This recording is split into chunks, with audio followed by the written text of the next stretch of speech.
Bom dia a todos. Primeiramente, agradecer essa oportunidade ao presidente da comissão, o deputado Joaquim Passarinho, e ao relator da matéria, deputado Onyx Lorenzoni. Cumprimentando também os demais integrantes dessa seleta mesa. Eu acho que muita coisa do que nós iríamos falar já foi brilhantemente exposta pelo professor Francisco de Queiroz Bezerra Cavalcante. Esse clamor social que nós temos pelo combate à corrupção é algo que todos têm a devida consciência e sabem que é necessário agir. Chegou um momento de ação com relação a esse tema.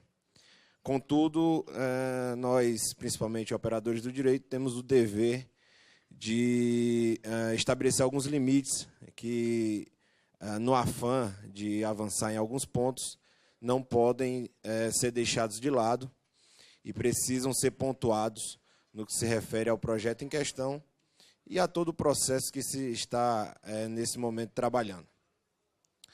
Como eu disse, vários pontos já foram brilhantemente analisados pelo professor, como a questão do teste de integridade, por exemplo, é algo que também, na minha opinião, não tem qualquer sentido de nós termos um dispositivo desse. E o que chama mais atenção ainda é a pretensa exclusão da própria magistratura e do Ministério Público desse teste, ou seja, criando-se castas no serviço público, como se simplesmente pelo fato de constar ou fazer parte de uma carreira ou de outra, o servidor estaria mais propenso a praticar atos de corrupção ou algo nesse sentido. E aí vários outros pontos também merecem uma maior análise, como a questão do próprio flagrante forjado, né? A questão de preparar o ambiente para um eventual flagrante, para ver uma predisposição do agente em cometer um ilícito. A questão da inversão do ônus da prova também é algo que é muito preocupante. São princípios basilares do direito que todos nós, nos bancos das faculdades, estudamos e temos como verdadeiros princípios, cláusulas pétreas do próprio direito em si, que, como eu digo, nesse afã, às vezes, de querer avançar, de querer uma maior celeridade, não podem deixar de ser considerados. Outros pontos também que, inclusive, vários outros expositores que já participaram aqui também já fizeram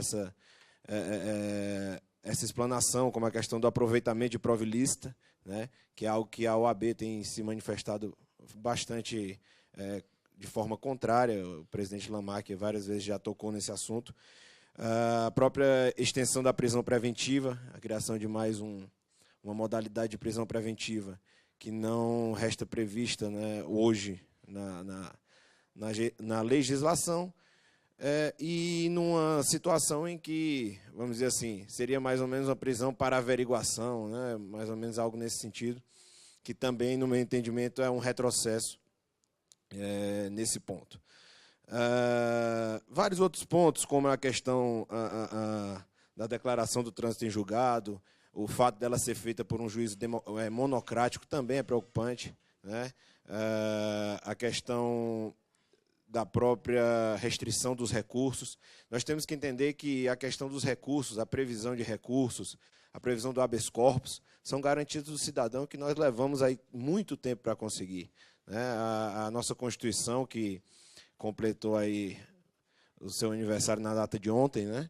E é conhecida como a Carta Cidadã, foi uma conquista de várias gerações que passaram por muitas lutas, passaram por diversas situações de dificuldade para que a gente chegasse a esse momento onde o cidadão tem um mínimo de defesa, um mínimo ali de garantia de que o seu processo será avaliado por outros julgadores, por instâncias. Tem a questão do habeas corpus, que é um remédio constitucional previsto para conter certas arbitrariedades. Então, a minha colocação vai nesse sentido. E, principalmente, venho trazer também um pouco da visão da própria advocacia pública sobre esse tema. A maioria do que nós aqui tratamos tem um viés repressivo, né? Nós estamos tratando da repressão da corrupção.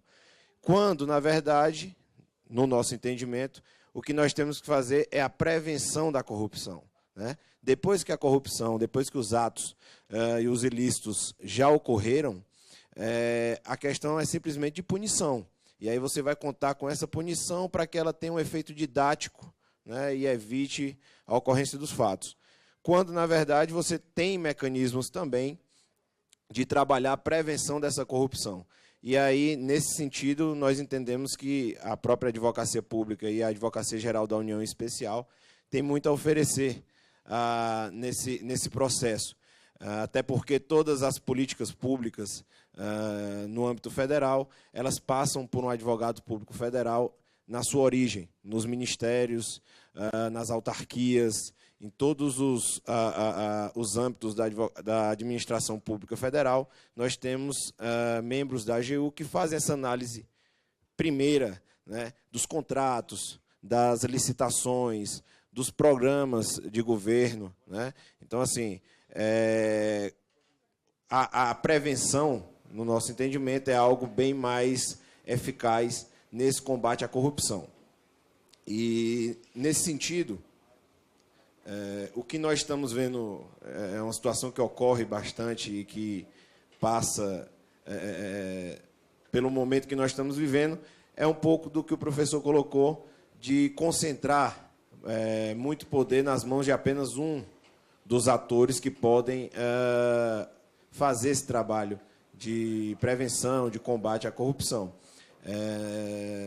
A AGU, juntamente com a Defensoria Pública, o Ministério Público, está prevista na Constituição Federal de 88 como uma função essencial à justiça, né?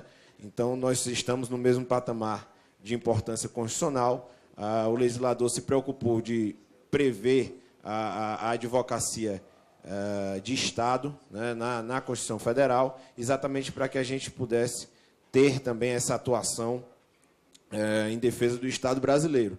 E é como todos sabem, o Estado somos todos nós, né? Todos os atos praticados contra o Estado, em última análise, são atos praticados contra cada um de nós. Cada corrupção, cada pequeno desvio que é praticado no âmbito de uma licitação, de um contrato, é um dinheiro que é tirado dos nossos bolsos também, né? Todos nós somos contribuintes, somos cidadãos e somos prejudicados por essa corrupção sistemática que se estabeleceu no país. Então, assim, só para que vocês tenham uma ideia, na AGU, por exemplo, já se tem um trabalho de reparação dos danos causados pela corrupção. Nós temos lá equipes estratégicas que fazem o ajuizamento de ações de improbidade administrativa, né, e isso já vem sendo feito há muito tempo, e ações regressivas também, que cobram esses valores que foram desviados ou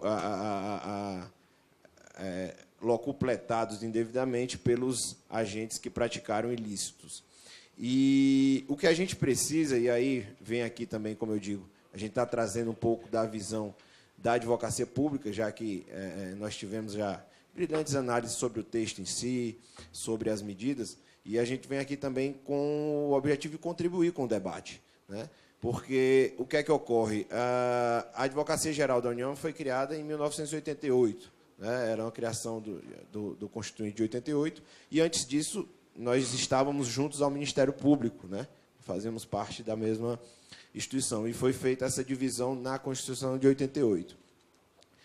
Com essa divisão, nós tivemos a Advocacia Geral da União, que, na verdade, vem se organizando aos poucos, diferentemente do Ministério Público, que já teve aí a sua organização e o estabelecimento de todos os seus pilares para a atuação.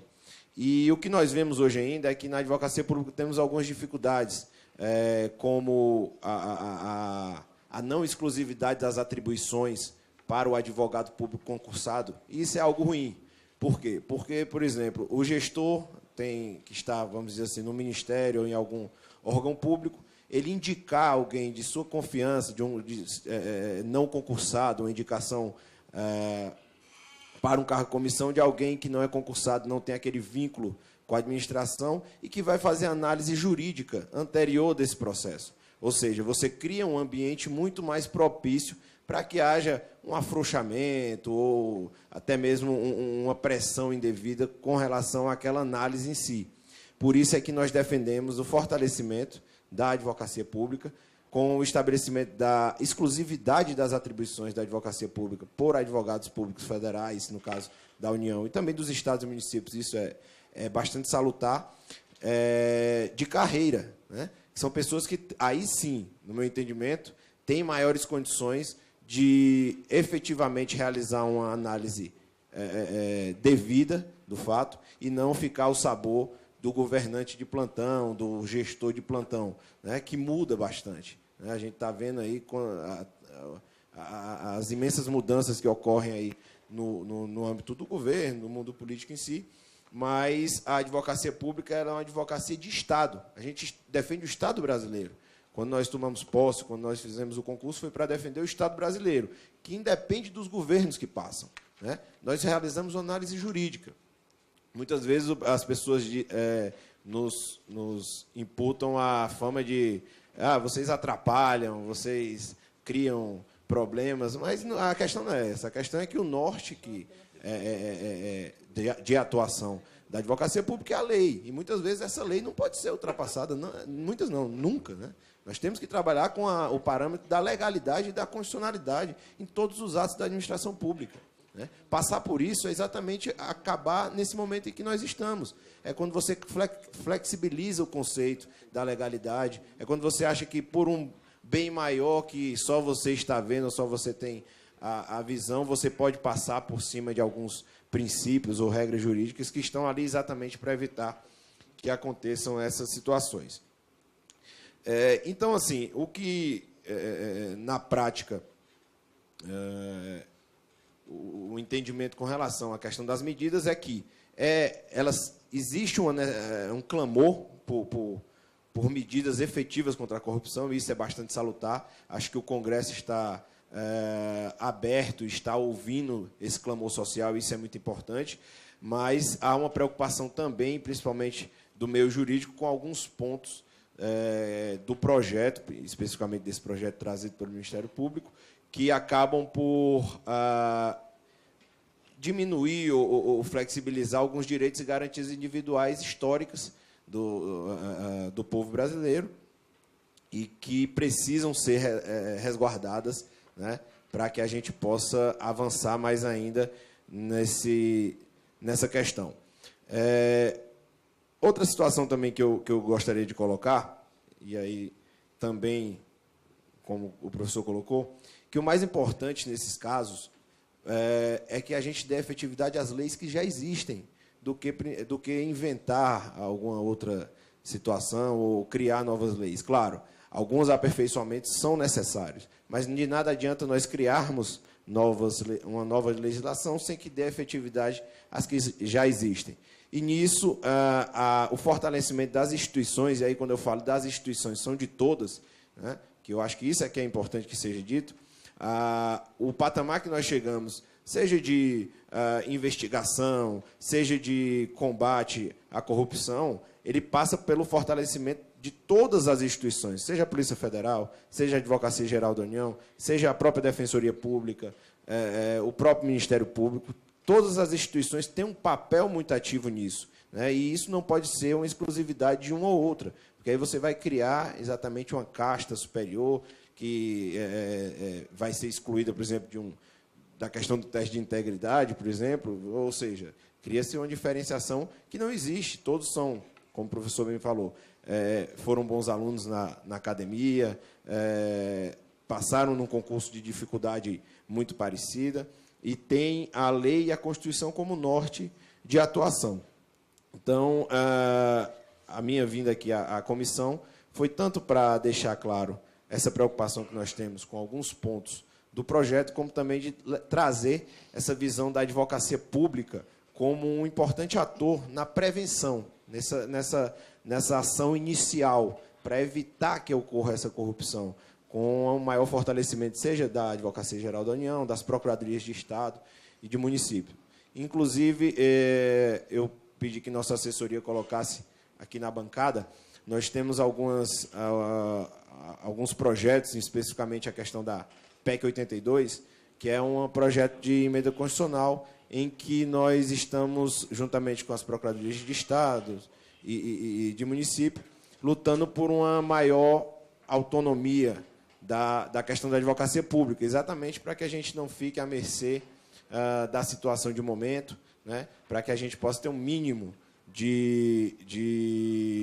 vamos dizer assim, de organização interna, que a gente possa trabalhar com uma certa independência técnica, né, que é do advogado. Todo advogado tem que ter essa independência técnica. Eu não posso ir para um consultivo fazer análise de um contrato com a decisão já tomada de forma anterior, né, com uma definição anterior por parte de um gestor ou de quem quer que seja. Isso é contra e é contrário à questão da própria advocacia e prejudica por demais a atuação da advocacia pública.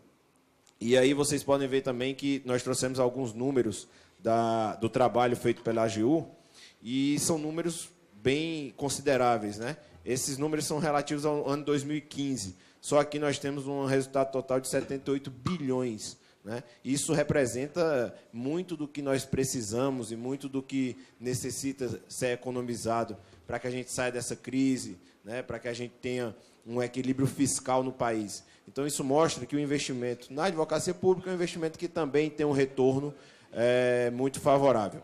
E, por fim, mais uma vez, agradecer aos deputados, ao presidente da comissão, essa oportunidade e dizer que nós estamos abertos a conversar, a dar a nossa contribuição também nesse combate, nessa luta, né, contra a corrupção, que eu acho que todo o país está imbuído aí desse propósito de um país mais justo, um país mais correto e de acordo com o que o Constituinte de 88 imaginou.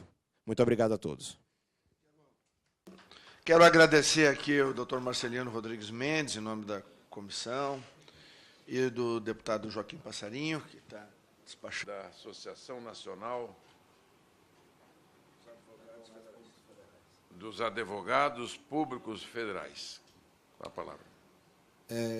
Sobre as questões que foram levantadas, primeiramente a questão da decisão do Supremo Tribunal Federal quanto à prisão diante da decisão de segunda instância, eu acho que foi feita uma análise da atual situação, né? Eu acho que foi levado em consideração toda a situação geral do país e é uma decisão onde foram só pesados princípios, e isso está dentro da sistemática do direito.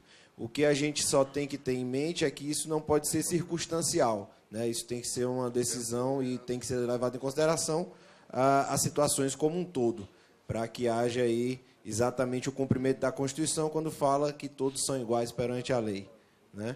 E outra questão também que surge com essa decisão do Supremo é a maior importância ainda dos recursos, né? Os recursos acabam tendo uma importância ressaltada diante dessa decisão tomada. Por isso, essa colocação feita com relação ao projeto no que tange à restrição a recursos e ao próprio habeas corpus, já que esses remédios acabam tendo uma importância ressaltada diante dessa decisão. E outro ponto também que é muito importante, e aí o professor colocou aqui muito bem, é uma maior transparência da justiça como um todo, né? A partir do momento em que essas decisões têm essa maior força executória, né, eles acabam também tendo uma necessidade de uma maior abertura do próprio judiciário, né, do Ministério Público.